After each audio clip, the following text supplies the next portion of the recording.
বেক্সিমকোর লোকসানি company বিক্রি করতে চায় সরকার। বেক্সিমকো গ্রুপের পোশাক খাতের ১৬ কোটি কোম্পানির মালিকানা বিক্রি করে দেবে সরকার। এর বাইরে এই গ্রুপ সংশ্লিষ্ট বেশ কিছু কোম্পানি বন্ধ করে দেওয়া হবে। চালু থাকবে বেক্সিমকো ফার্মাসিউটিক্যাল সহ শুধু লাভজনক কোম্পানিগুলো। বর্তমান অন্তর্বর্তী সরকারের উদ্যোগে গঠিত ১১ সদস্য বিশিষ্ট উপদেষ্টা কমিটির সভায় এ সিদ্ধান্ত হয়েছে। সরকারি তথ্য অনুযায়ী ছোট বড় জানা অজানা মিলিয়ে বেক্সিমকো গ্রুপের কোম্পানির সংখ্যা ১৬৯। এর মধ্যে পোশাক খাতের কোম্পানির সংখ্যা ৩২, যেগুলো উৎপাদনে রয়েছে। এই ৩২টি কোম্পানির মধ্যে ১৬টির মালিকানা বিক্রির সিদ্ধান্ত হয়েছে।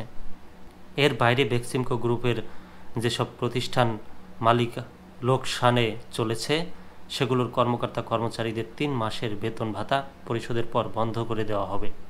বেক্সিমকো গ্রুপ নিয়ে উপদেষ্টা কমিটির সিদ্ধান্ত বাস্তবায়নের বিষয়ে জানতে চাইলে শ্রম সচিব ও এইচ.এম. শাকিবুজ্জামান প্রথম আলোকে বলেন, বৈঠকের সিদ্ধান্তের বিষয়ে তিনি কোনো মন্তব্য করেন না। বি শ্রেণীর কোম্পানিগুলোর স্বত্ব বিক্রির উদ্যোগ নিয়েছেন।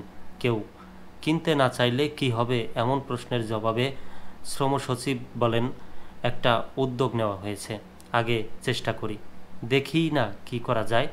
পোশাক খাতের কারখানাগুলো চালানোর জন্য আগে বিদেশি ক্রেতাদের আহ্বান জানানো হবে। আর কিছু কোম্পানিতে স্বতন্ত্র পরিচালক নিয়োগ নিয়ে পরিচালনার ব্যবস্থা করবে বিএইচসি। বেক্সিমকো গ্রুপকে সবচেয়ে বেশি অর্থায়ন করেছে রাষ্ট্র মালিকানাধীন জনতা ব্যাংক।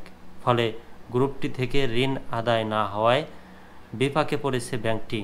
এ অবস্থায় উপদেষ্টা কমিটির বৈঠকের সিদ্ধান্তের বিষয়ে জনতা ব্যাংকের এমডি মুজিবুর রহমান প্রথম আলোকে বলেন, বেক্সিমকোর শ্রমিক কর্মচারীদের ৩ মাসের বেতন ভাতা ও মজুরি বাবদ পরিশোধ করতে হবে ১৮০ কোটি টাকা। ব্যাংকের পরিষদের সিদ্ধান্ত অনুযায়ী ৯ ডিসেম্বরের মধ্যে সরকারকে জবাব জানাবো। আর বি শ্রেণীর কোম্পানিগুলোর জন্য প্রয়োজনীয় তথ্য উপাত্ত সরবরাহ করব বিডাকে।